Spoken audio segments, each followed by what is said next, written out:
ദൈവിക കൽപ്പനകളും ദൈവത്തിൻ്റെ നിയമങ്ങളും ദൈവത്തിൻ്റെ ചട്ടങ്ങളും ഓരോ ദിവസവും നമ്മൾ ലംഘിക്കുമ്പോൾ ഒരു തിന്മയുടെ ആത്മാവ് നമ്മളിൽ കയറുക.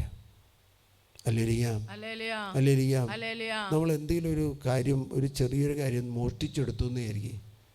ആദ്യം നമ്മൾ മോഷ്ടിക്കും എന്താണെന്ന് വെച്ചാൽ നമുക്ക് വലിയ പേടിയും ഭയവും ഒക്കെ ഉണ്ടാകും. Hallelujah, hallelujah. പിന്നെ മോഷണത്തിൻ്റെ ആത്മാവ് നമ്മൾ പ്രവേശിച്ച് കഴിയുമ്പോൾ എന്തുണ്ടെന്ന് വെച്ചാൽ ആ ചേട്ടൻ കൈയിട്ട് കഴിഞ്ഞു, മോഷണമൊന്നുമല്ലാതെ.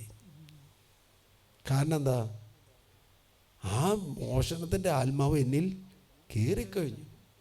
എന്നെ അവൻ ഓരോ ദിവസത്തെയും ഈ മോഷണം നടത്തുന്ന സമയത്ത് അവൻ എന്നെ അവൻ്റേതാക്കി മാറ്റിക്കഴിഞ്ഞു. ഹല്ലേലൂയ. കള്ളു കുടിക്കാൻ പോകുന്ന ഒരാൾ ആദ്യം കള്ളു കുടിക്കുമ്പോൾ ഒരു പേടിയുണ്ട്, ആളുകൾ കാണോ, ആരൊക്കെ കാണുന്നത്. അവൻ തുണിയൊക്കെ മുഖത്തിട്ടിട്ട് തലയിലിട്ടിട്ട് ആദ്യം പോയി കള്ളു കുടിക്കുന്നത്. പിന്നെ എന്താണെന്ന് വെച്ചാൽ 2-3 ദിവസം കഴിയുമ്പോൾ അവൻ പറയും, ഇതൊന്നും കുഴപ്പമില്ല, എല്ലാവരും കഴിക്കുന്നതല്ലേ എല്ലാവരും. അപ്പോൾ എന്തായി? മദ്യപാനത്തിൻ്റെ ഒരു ആത്മാവ് അവനെ വേട്ടയാടിക്കഴിഞ്ഞു.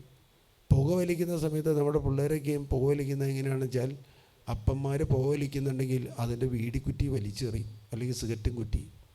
അവൻ ആദ്യം അതെടുത്തൊന്ന് വലിച്ചു നോക്കും. വലിച്ചു നോക്കിക്കഴിയുമ്പോൾ അത് പുകയുണ്ടെന്ന് മനസ്സിലാകുന്നു. അപ്പോൾ അവൻ എന്ത് ചെയ്യും? എന്തെങ്കിലും പോയി മിഠായിയോ നാരങ്ങ എന്തെങ്കിലും കഴിക്കും. 1-2 തവണ അത് പുക വലിച്ച് കഴിയുമ്പോൾ അവനതിൻ്റെ ക്രൈസ് മനസ്സിലായി. ആ ക്രൈസ് മനസ്സിലായി കഴിയുമ്പോൾ അവൻ്റെ ആത്മാവ് നശിക്കുന്നത് അവനൊരിക്കലും അറിയുന്നില്ല. പുകവലി അവനെ ദുശീലമായിട്ട് മാറ്റി.